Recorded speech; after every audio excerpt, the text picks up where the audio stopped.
Hello, everybody, and thank you for tuning in to the Liberty Report.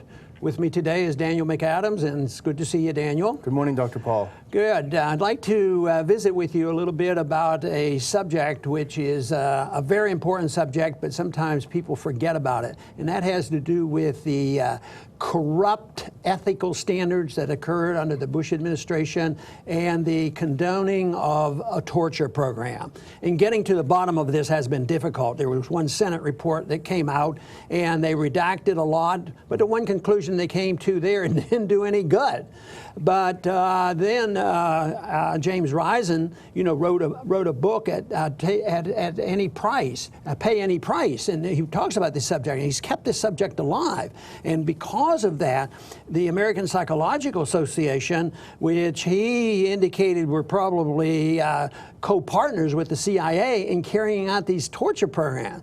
Of course, originally it was told, well, that's to protect and make sure they don't go too far and they don't hurt the prisoners, and it had nothing to do with that. It was to give them more information on how to torture. Such evil that we see going on.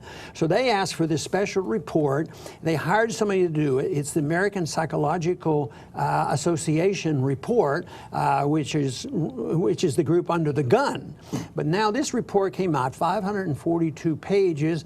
And I haven't found a lot of good things other than the fact that we are, getting some information, but we don't have all the answers yet on this. And but it raises the question: how could this ever become a part of our policy, and the American people be way too complacent about it? And not only does it indict members of the American Psychological Association for colluding with the CIA to design particularly horrific torture devices, but it also indicts the head of the APA's ethics office, Stefan Benke, who colluded with the CIA to change the ethics rules within the APA to more accommodate the CIA's torture program. What a tragedy. And the two prior presidents of that organization also were involved in being employed by both groups or getting money for contracting with the CIA, and they're running the show. So to indict everybody in the American Psychological Association would be wrong, but it does raise questions, because there was one individual who kept losing the election, and he was running on this fact that he was trying to expose what was happening.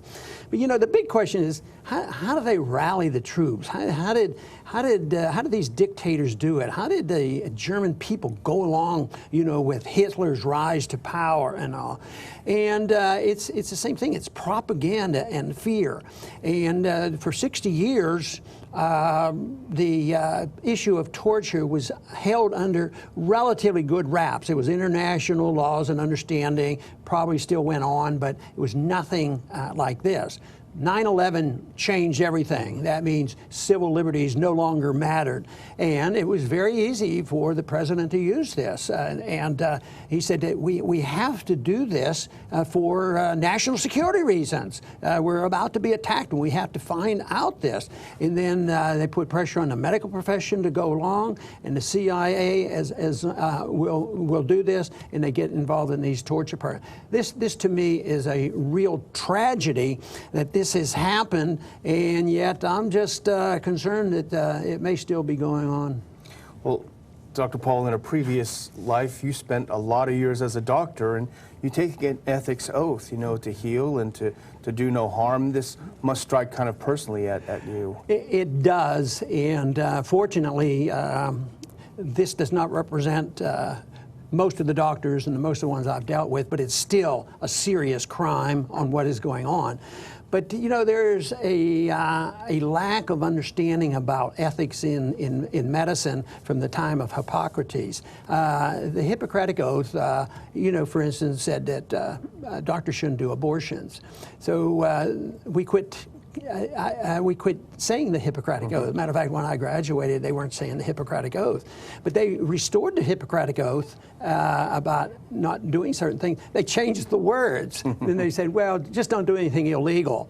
So unfortunately, ethics are relative. And I think this is what's happened. And if you're doing it for national security purpose, and the money on the side, that's just incidental. I'm not doing it for the money. But it's very, very corrupting. But, you know, when the president decided this and the people were prone to accept the fear and the concern about national security, this period of time of 60 years that we were following these rules, guess what? It was canceled out by an executive order. So that's a principle, too, that I think that we should be concerned about, that the president has this much power. I remember back in the campaigns, one of the things that I think shocked a lot of people that you said is we need to shut down the CIA. And but doesn't this give an example of how it doesn't exonerate, of course, these people who willingly participated, but how the CIA infiltrates our life, infiltrates our values, corrupts people and corrupts their values. You know, like I mentioned, one individual was running against these presidents that were abusing these ethical principles in the American Psychological Association. But there were some people on occasion in the CIA. Some of them we have gotten to be friendly with. I mean, they're not all of the same pattern. They don't believe all the same thing. So there were some people who were starting to speak out. Matter of fact, there's one individual who spoke out and got into a lot of trouble.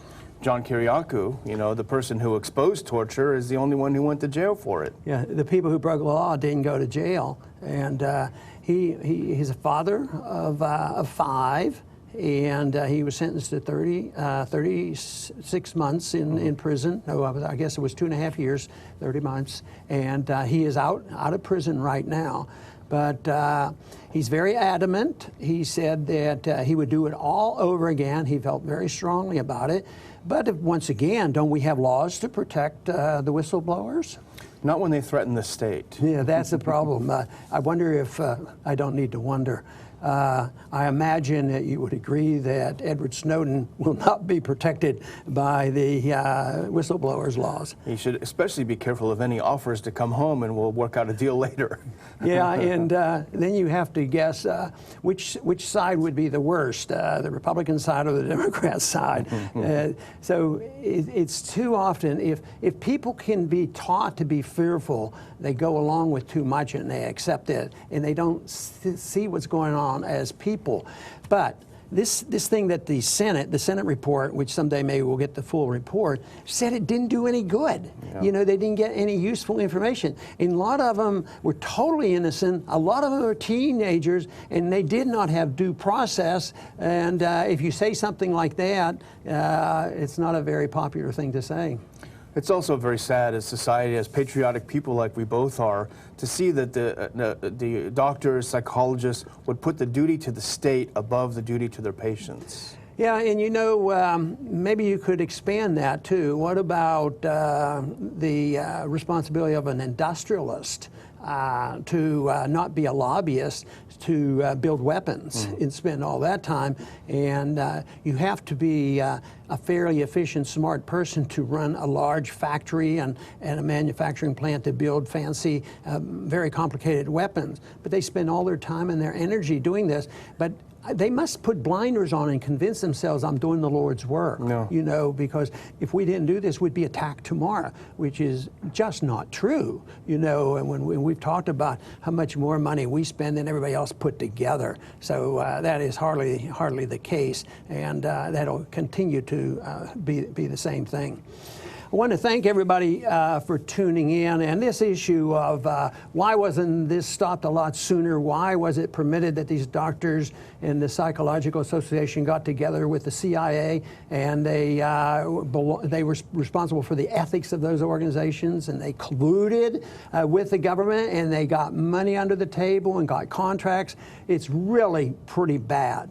But you know, I have spoken on a couple occasions to medical graduates, and the important point I made with the graduates, I didn't get into the politics of abortion and euthanasia because they are very inflammatory, but I did make some explicit statements about what I thought the ethics of doctors should be. One is that we should be physicians for the protection of life. And it shouldn't be any more complicated than that. And certainly it should be for the privacy of the patient. And today life is looked down upon, and the privacy of the patient, to practice medicine, you're almost forced to turn over all the information to the government. But I don't think the doctor should participate in doing abortions. I don't believe they should participate in doing euthanasia. It's not necessary. I don't think a doctor should ever participate in experimentation, which they do under some of these torture circumstances. And even when the purpose is not to torture, in wartime, sometimes these aggressive experiments are performed on prisoners.